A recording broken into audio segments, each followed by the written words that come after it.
Covers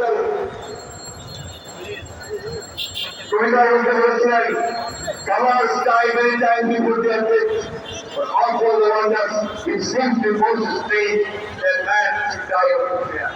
ভয়ে মারা যাবে পুরুষ নেই, ভয়ে মারা যাওয়ার চাইতে আসলে সাহস করে প্রতিরোধ করে দেওয়া হচ্ছে একমাত্র কাজ। বারবার আমাদের এই কথা বলতে হচ্ছে এই জন্যে যাকে এই পরিবর্তন নেমে আসে, এই পরিবর্তন কিন্তু শুধুমাত্র আমাদের উপর বয়সী লোকজনদের দিয়ে আসে না, পরিবর্তন আসে তরুণ যুবক ছেলেদের মাধ্যমে। তাই আজকে আবার বলতে চাই, আজকে এই সরকার এই দেশকে ধ্বংস করে দিয়েছে। এই আওয়ামী লীগের সরকার একটা দখলদারি সরকার, এরা কর্মদিন জনগণের কোনো দায়িত্ব পায়নি। একদিকে মানুষের রাজনৈতিক কাঠামো ধ্বংস করেছে, অর্থনৈতিক কাঠামোকে ধ্বংস করে দিয়েছে। এটা আমার অনেক ভাই আজকে রিক্সার উপর দাঁড়িয়ে আছেন, এরা এখন 3 বেলা খেতে পারে না ঠিক মতো।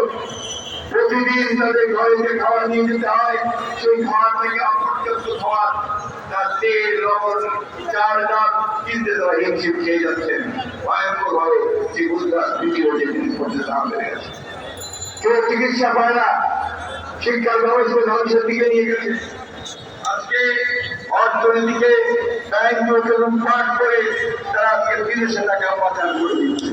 তার প্রতিদিন খবর কাজে আমরা দেখছেন তাদের সরকারি কর্মকর্তা এখন বের হয়ে আসছে। সেনাবাহিনীর সাবেক প্রধান আমরা চিন্তা করতে পারি না, সে আজকে দুর্নীতির সঙ্গে জড়িত, গণতন্ত্র ধ্বংস করার সঙ্গে জড়িত। আজকে অবিশ্বাস্য লাগে যখন দেখি পুলিশ বাহিনীর প্রধান সাবেক তারা হাজার হাজার কোটি টাকা মালিক, national board of revenue of ইন্ডিয়ার তার একজন কর্মকর্তা কয়েক হাজার কোটি টাকা মালিক, আরেকজন কর্মকর্তা সেও আমরা কিভাবে মালিক। এরকম সব সব থেকে আরো যারা হয়ে যাবে, কিন্তু বড় বড় আরো যারা আছেন, যারা আগম্বর চুরি হইতা, তাদেরকে কিন্তু এখন পর্যন্ত ধরা হচ্ছে না। বন্ধুগণ, আজকে এই দেশ এই আওয়ামী লীগের হাতে, এই গভর্নমেন্টের হাতে, লুটেরাদের হাতে নিরাপদ নয়।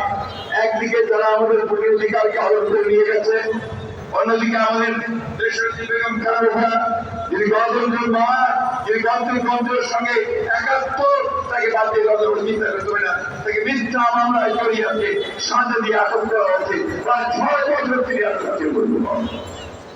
কত রকমের কৌশল বের করে, নতুন নতুন কৌশল।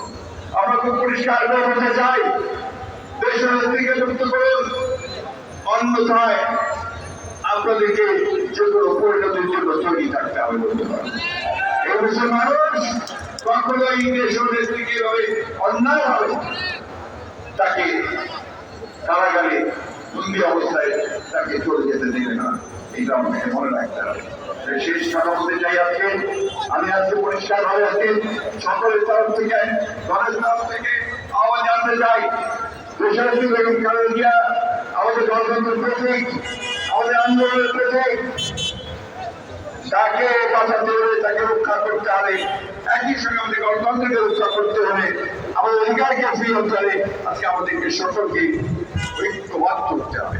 একই সঙ্গে অন্যান্যরাই আজকে আমরা যেমন গণতান্ত্রিক অধিকারের জন্য সংগ্রাম করেছি, লড়াই করেছি, করছি, যুবপথ আন্দোলন করছি, আজকে দেশের একটি মুক্তির আন্দোলনকে সেই একইভাবে একই মতো করে আমরা সবাই ঐক্যবদ্ধ করে আওয়াজ করি।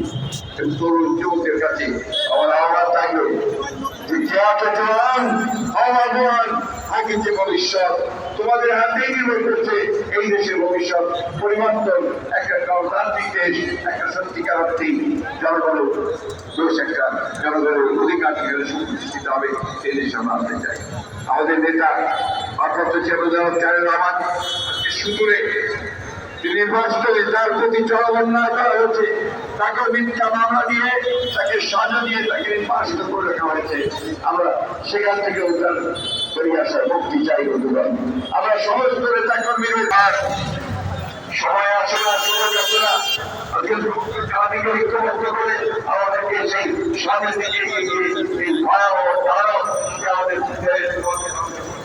দেশকে ধ্বংস করছে, আমাদের গণতন্ত্রকে ধ্বংস করছে, সামনে থেকে বন্ধ করতে তাকে আমাকে নিশ্চিত কি করে থাকে শেষ করতে ভারতের সঙ্গে চুক্তি করেছে সেই চুক্তিকে তারা বারবার করে আমরা শুধু ওই যে দেশে যারা আইন বিশেষজ্ঞ আছেন মানব বিশেষজ্ঞ আছেন তারা সবাই বলছেন এটা বাংলাদেশ বিরোধী স্বার্থের বিরোধী আমরা পানি চাই